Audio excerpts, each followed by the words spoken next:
ക്രിസ്തുയേശുവിൻ്റെ നിസ്തുല്യ നാമത്തിൽ ശുഭസന്ദേശത്തിലേക്ക് സ്വാഗതം. വിശുദ്ധ വേദപുസ്തകത്തിൽ മത്തായി എഴുതിയ സുവിശേഷം 10-ാം അധ്യായം 28-ാം വാക്യത്തിൽ നാം ഇപ്രകാരം വായിക്കുന്നു: ദേഹിയെ കൊല്ലുവാൻ കഴിയാതെ ദേഹത്തെ കൊല്ലുന്നവരെ ഭയപ്പെടേണ്ട, ദേഹിയെയും ദേഹത്തെയും നരകത്തിൽ നശിപ്പിപ്പാൻ കഴിയുന്നവനെ തന്നെ ഭയപ്പെടുവിൻ. നരകത്തിൽ നിന്ന് ഒരു തിരിച്ചുവരവ് ഒരിക്കലും സാധ്യമല്ല. ചിലർ കരുതുന്നത് പോലെ പുനർജന്മം എന്നൊന്നില്ല. കാരണം മനുഷ്യനെ സംബന്ധിച്ച് ഒരിക്കൽ മരിക്കുകയും പിന്നെ ന്യായവിധിയുമാണ് ദൈവം നിയമിച്ചിരിക്കുന്നത്.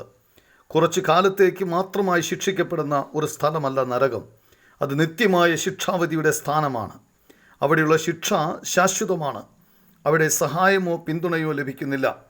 ദൈവത്തിൻ്റെ കൃപ ഈ ജന്മത്തിൽ നാം ഭൂമിയിലായിരിക്കുമ്പോൾ മാത്രമേ ലഭ്യമാകൂ. അത് ക്രിസ്തുവിലൂടെയാണ് ലഭിക്കുന്നത്. യേശുക്രിസ്തു സർവ്വ മാനവരാശിക്കും വേണ്ടി ഭൂമിയിൽ മനുഷ്യനായി അവതരിച്ചു. പാപത്തിൻ്റെ ശിക്ഷ സ്വയം ഏറ്റെടുത്ത് ക്രൂശിൽ യാഗമായി മരിച്ചവരുടെ ഇടയിൽ നിന്നും 3-ാം ദിവസം ഉയർത്തെഴുന്നേറ്റു. വിശ്വസിക്കുന്ന ഏവർക്കും ശിക്ഷാവിധി ഉണ്ടാകുകയില്ല. അവരുടെ പാപങ്ങൾ മോചിക്കപ്പെട്ട് നിത്യശിക്ഷാവിധിയായ നരകത്തിൽ നിന്നും വിടുവിക്കപ്പെടുന്നു. നിങ്ങൾക്കും പാപമോചനം പ്രാപിക്കാൻ യേശുക്രിസ്തുവിൽ വിശ്വസിപ്പാൻ കഴിയട്ടെ എന്നാണ് നിങ്ങൾക്ക് വേണ്ടിയുള്ള ദൈവത്തോടുള്ള ഞങ്ങളുടെ പ്രാർത്ഥന.